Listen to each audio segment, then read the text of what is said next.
noite. Ela falou, a irmã Leonor falou que eu venho de longe, e eu estava vindo, realmente eu estou morando agora a quase 200 quilômetros daqui, e antes eu morava aqui na Figueira da Foz, e eu vinha tão pouco aqui no centro, achava longe, às vezes ficava vendo televisão, podia estar aqui. E agora tem que rodar 200 quilômetros, mas vem com uma alegria. Essa casa é como um farol no nevoeiro, sabe? É só deixar que ela nos guia até aqui, nos atrai. O amor faz isso, né? O amor atrai.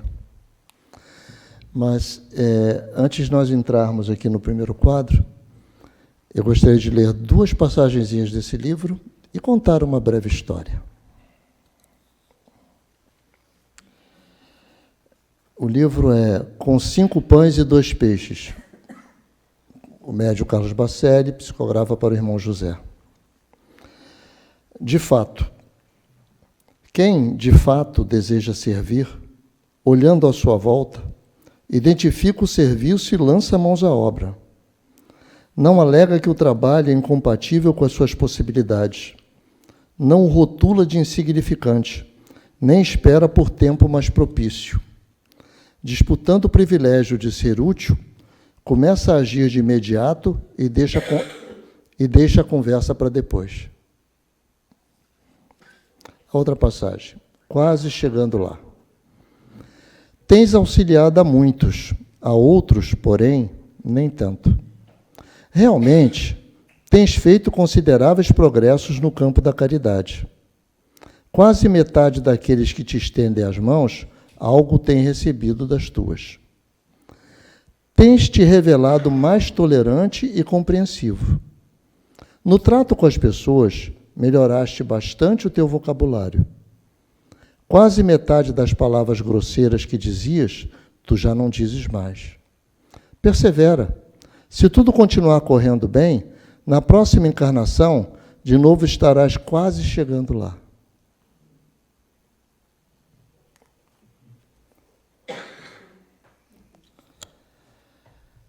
Eu lembro daquela história que até já contei aqui uma vez, de um irmão nosso, de um outro centro que eu trabalhava muitos anos atrás, que dizia que ele estava deixando para parar de fumar na próxima encarnação. Então, façamos o melhor possível nessa, né? Mas a historinha que eu queria contar é bem interessante.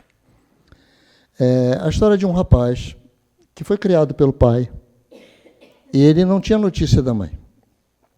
A mãe se afastou do lar quando ele ainda era bebê e o pai o criou.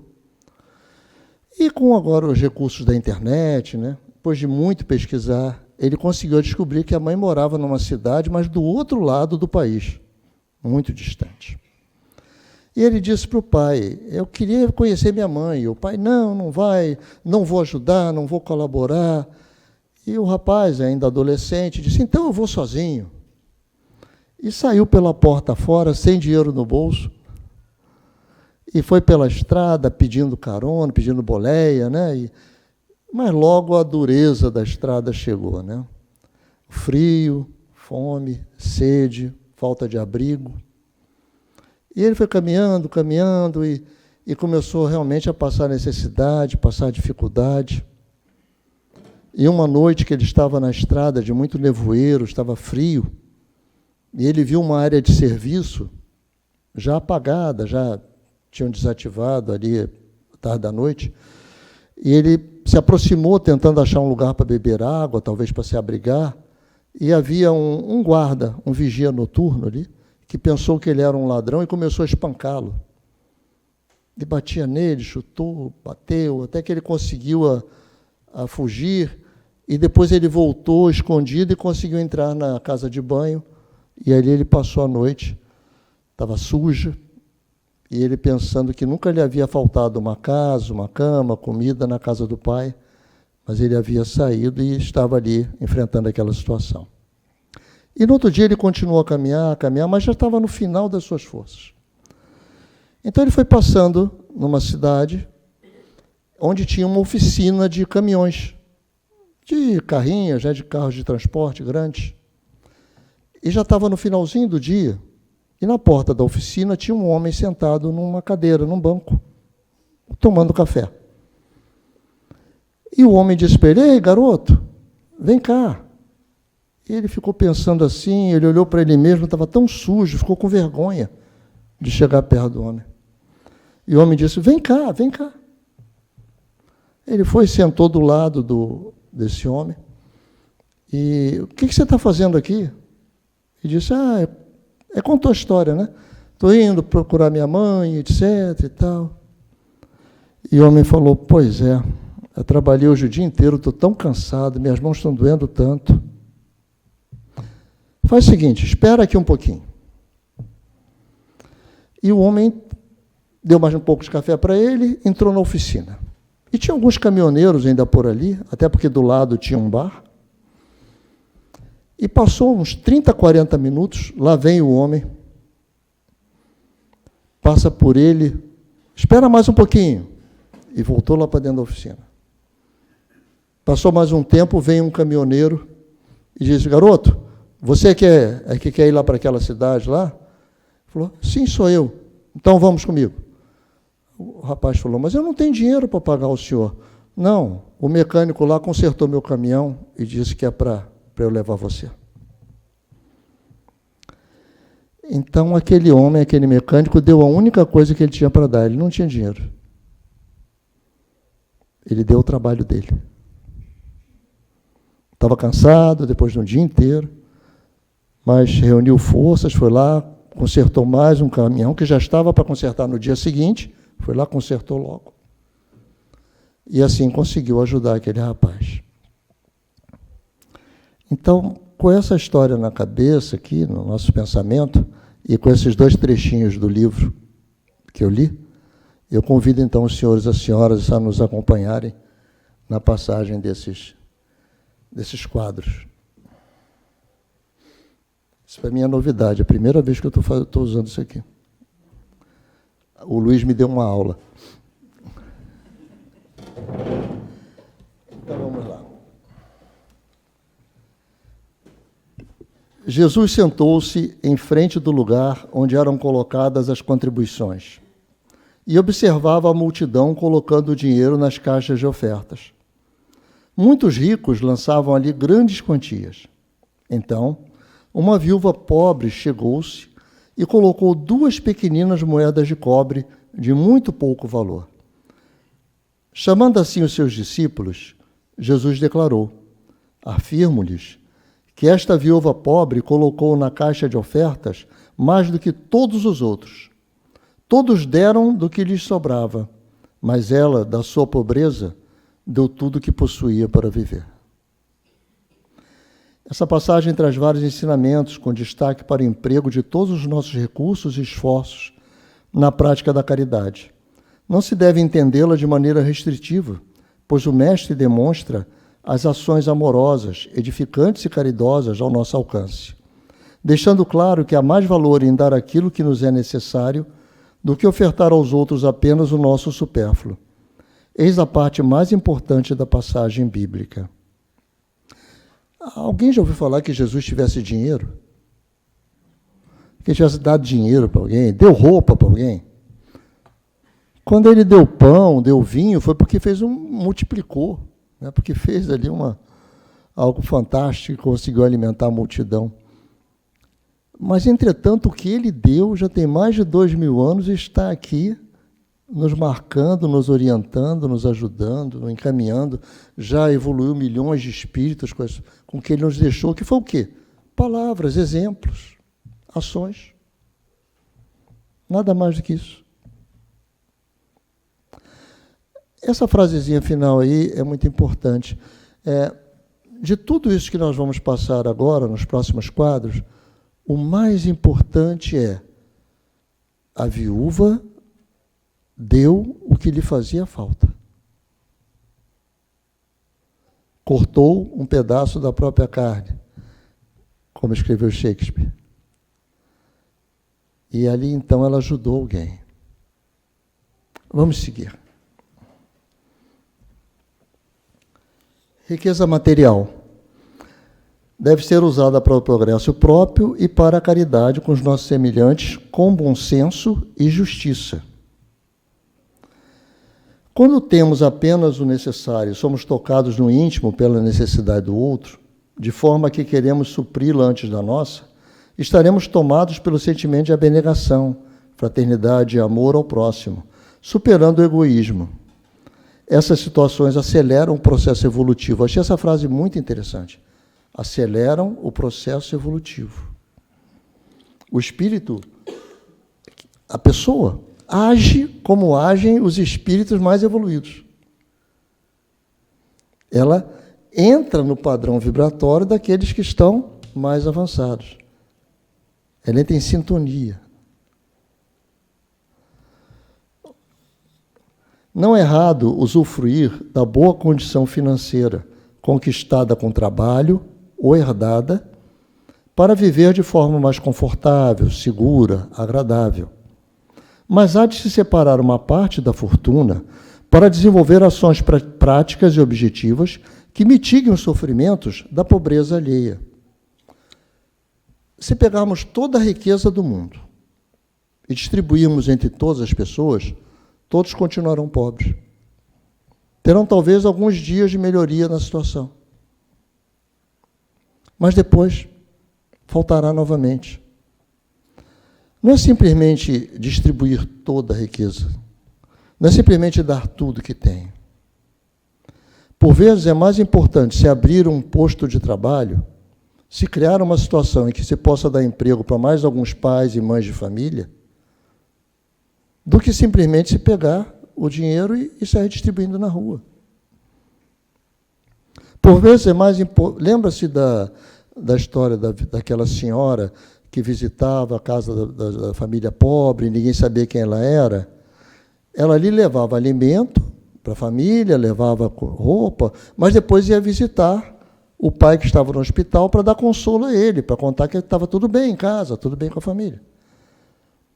Então, nós temos que desapegar um pouquinho da nossa ideia de caridade, simplesmente distribuir tudo de uma maneira impensada. Veja só que isso não é um paradoxo, isso não é uma contradição também. O que a viúva chegou e deu do que ela tinha, ela só tinha aquilo, ela deu. Mas nós, se temos o suficiente para dar a alguém, pensemos para fazer isso da melhor maneira possível. Da maneira mais útil, mais prática, mais objetiva. Nós temos inteligência, nós temos intelecto, vamos usá-lo, inclusive na caridade. É como aquele médico um médico excelente, que se dedica a distribuir sopa numa estação de autocarros à noite para os moradores de rua. Ora, é maravilhoso isso. Não pare nunca. Se ele está distribuindo sopa, ótimo. Mas ele é médico. Quantos daqueles moradores de rua não estavam precisando, às vezes, de um atendimento, de alguém que olhasse, pelo menos se ele está com febre, né, se desse alguma ajuda, como médico. O mecânico que passa na porta de um centro de caridade e lá vê que o único carro que eles usam para atender as pessoas está quebrado. Então, por que ele não bate a porta e diz, posso consertar esse carro?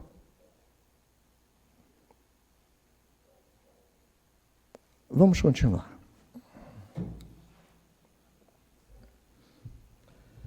O Papa Francisco,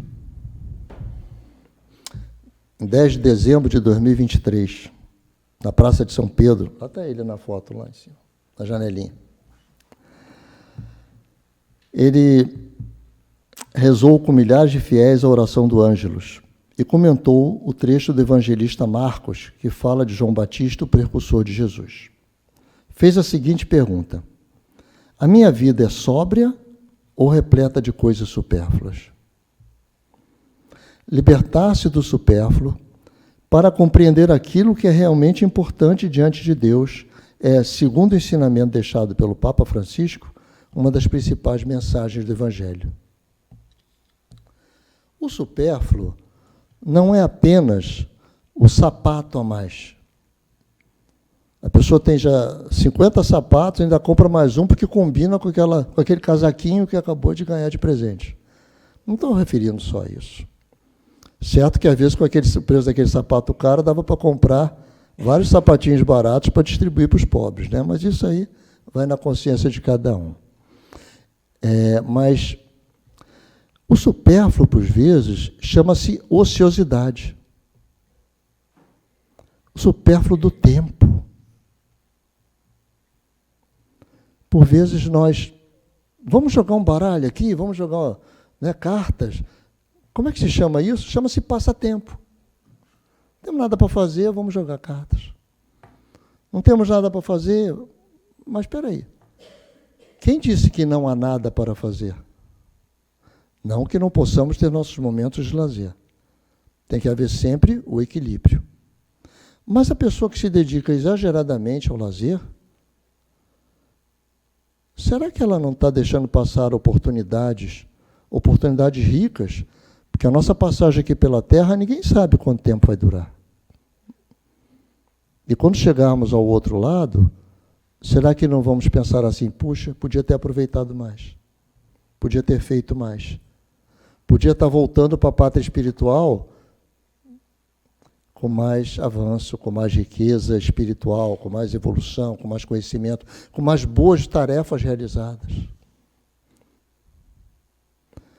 Então, pensemos assim, não é só o supérfluo material, é também o supérfluo do tempo, o supérfluo da nossa mente. Eu estava lendo aquele livro ali, inclusive, não vou ler, aprendi bem a lição e vou repetir aqui. A inspiração divina bate na nossa mente, porque os bons espíritos veem que nós temos condições de realizar algo com aquilo. Então vem aquela ideia. Mas se nós não fizermos nada, eles vão dar a ideia para outra pessoa. Porque é necessário que se faça alguma tarefa, né? A espiritualidade percebe que precisa, por exemplo, ir ajudar alguém que está precisando em algum lugar. Então vê que você está disponível, vai lá e te sugere, vai até aquele lugar. E você não vai. Então eles vão procurar outro que vá.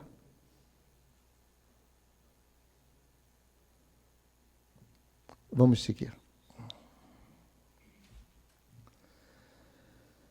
Então, a orientação do pontífice seria para nos libertarmos dos excessos, para vivermos abastados na simplicidade infinitamente profícua, que só o estudo incessante, o trabalho honrado e a caridade humilde podem prover. Exemplo. Aí a história dos sapatos, né? Vamos passar adiante. Caridade moral. Olha esse quadro que interessante. É aquela passagem do homem que encontrou outro caído e cuidou dele, levou para um albergue e disse, cuidem dele, porque eu preciso viajar, mas aqui está o dinheiro para pagar. Ele nem sabia que era homem. Aí foi lá e ajudou. Eu lembro da passagem da história da Madre Teresa de Calcutá, que o médico teve que dar uma bronca nela, teve que chamar a atenção dela para ela comer. Porque ela estava tão magrinha, tão fraquinha, porque tudo que chegava para ela dava para os outros. Falou, não, peraí, você tem que se alimentar, você tem que dormir tantas horas por noite, porque ela só pensava em fazer a caridade, só pensava em ajudar. Então, além da caridade material, ninguém há que não possa prestar um serviço qualquer, proporcionar um consolo, minorar um sofrimento físico ou moral, fazer um esforço útil, doar as nossas virtudes. Exemplo, a paciência no processo educativo, a bondade no cuidado com os idosos, o acolhimento dos desabrigados nas calamidades, a humildade em não revidar um gesto violento. Esse Juan Carlos Orozco escreveu esse texto, eu achei na página da Federação Espírita Brasileira, achei interessante. Então, doar-se é um gesto de amor, de caridade, de aprimoramento espiritual e exige renúncia, sacrifício e disciplina, organização e método, até para ajudar os outros.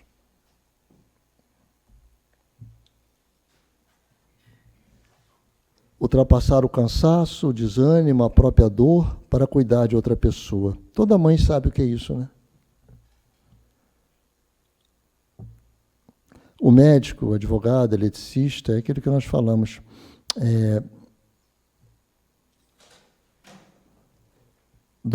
Dar de si os seus talentos.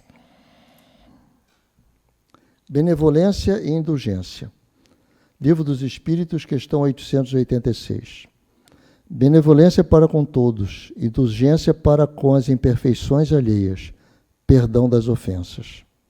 Benevolência é a generosidade, solidariedade, fraternidade, interesse para com o bem-estar do outro.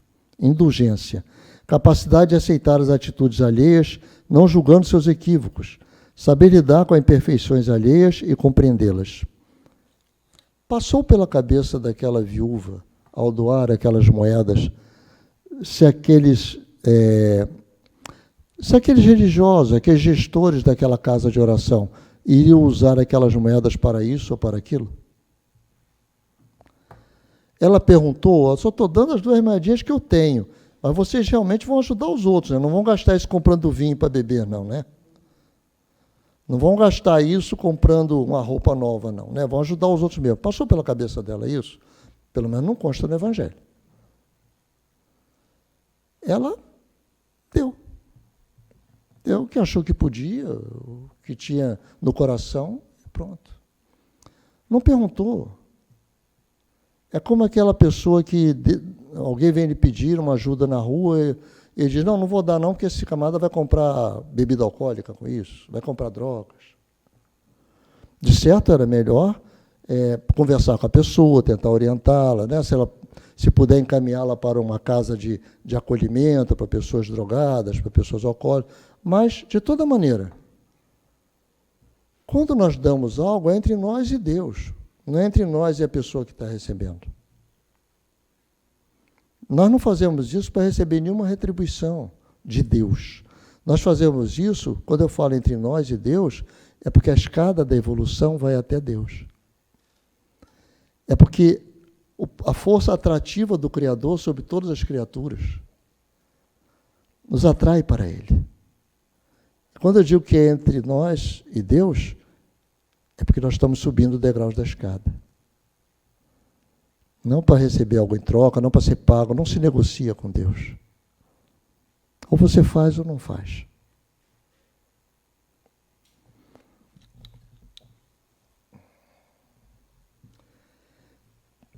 Lá está a Madre Teresa de Calcutá. Muita gente deplora não poder fazer todo o bem que desejara, por falta de recursos suficientes. E se desejam possuir riquezas, dizem para lhes dar boa aplicação. É sem dúvida louvável a intenção, e pode até em alguns ser sincera.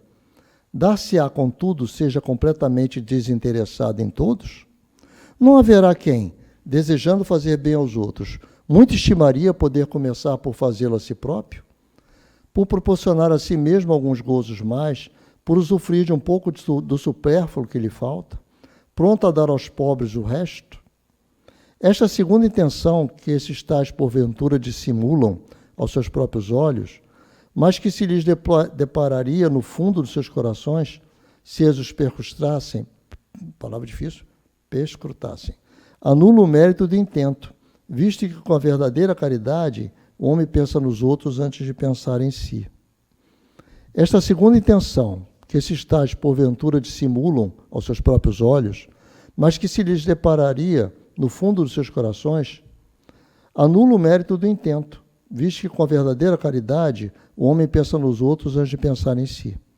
O ponto sublimado da caridade, neste caso, estaria em procurar ele no seu trabalho, pelo emprego de suas forças, de sua inteligência, de seus talentos, os recursos de que carece para realizar seus generosos propósitos.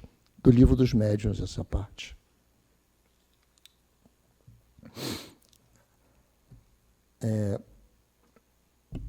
Por vezes nós fazemos a caridade para que outros pensem, puxa, como ele é caridoso.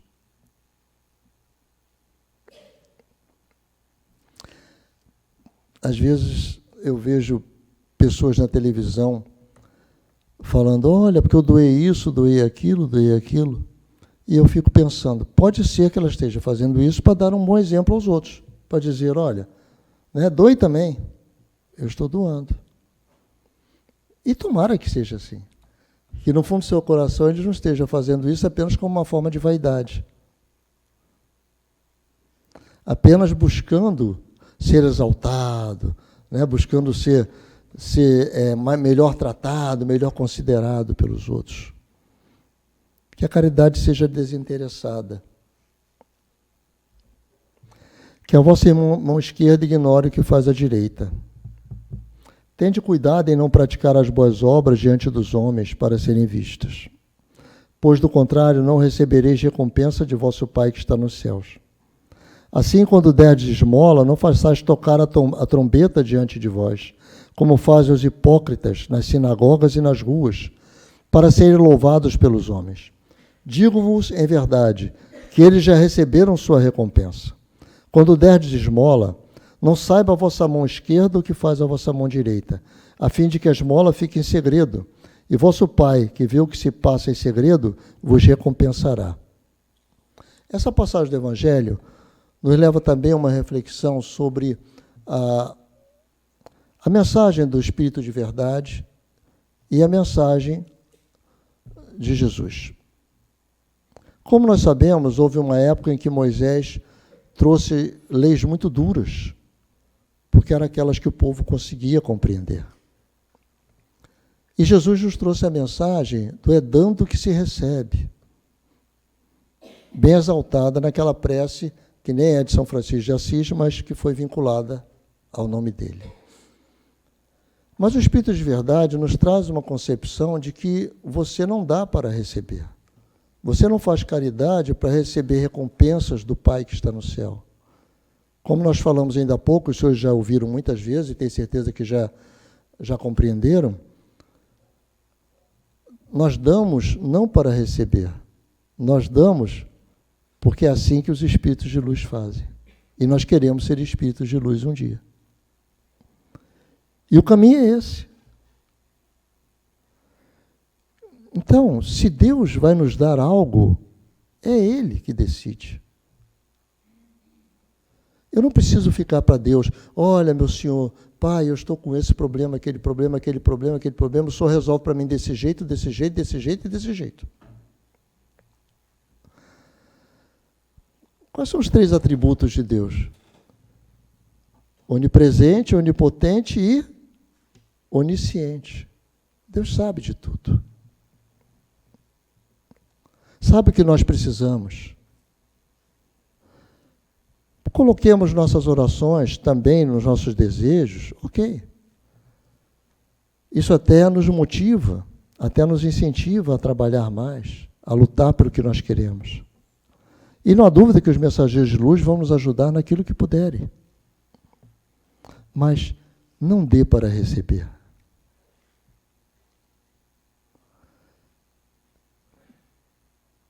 Deus é justo.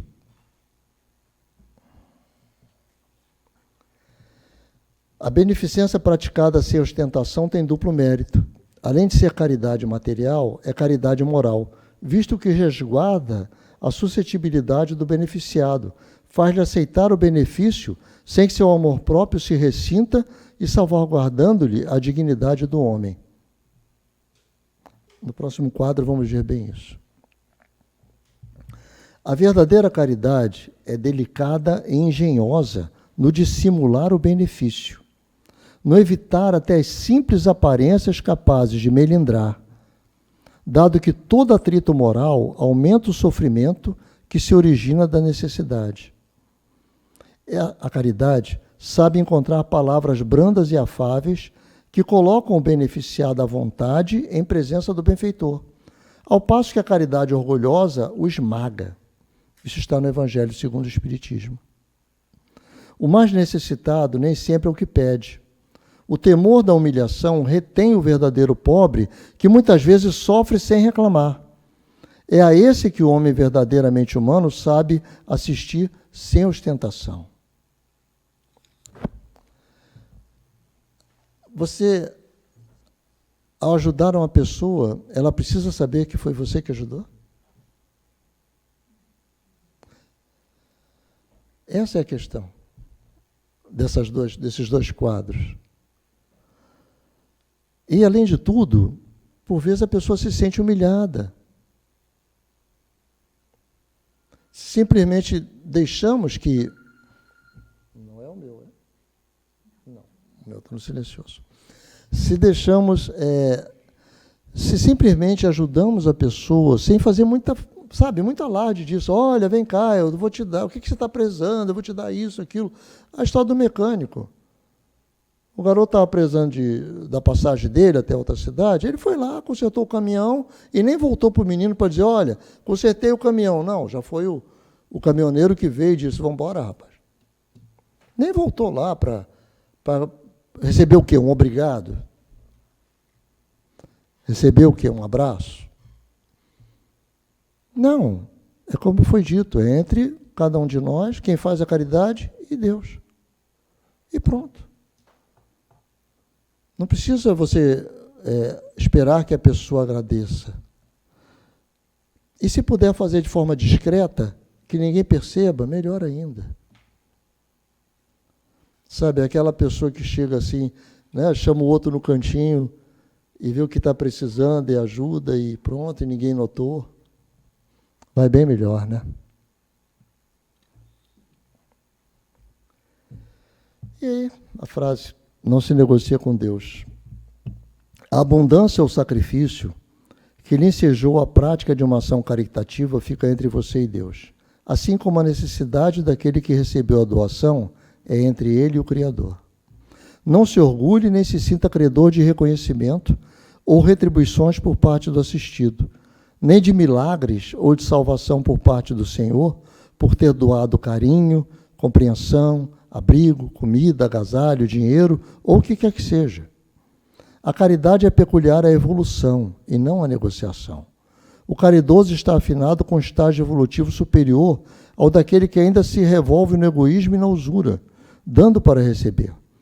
Doa por ser-lhe natural. Amem-se uns aos outros. Eis toda a lei divina pela qual Deus governa os mundos.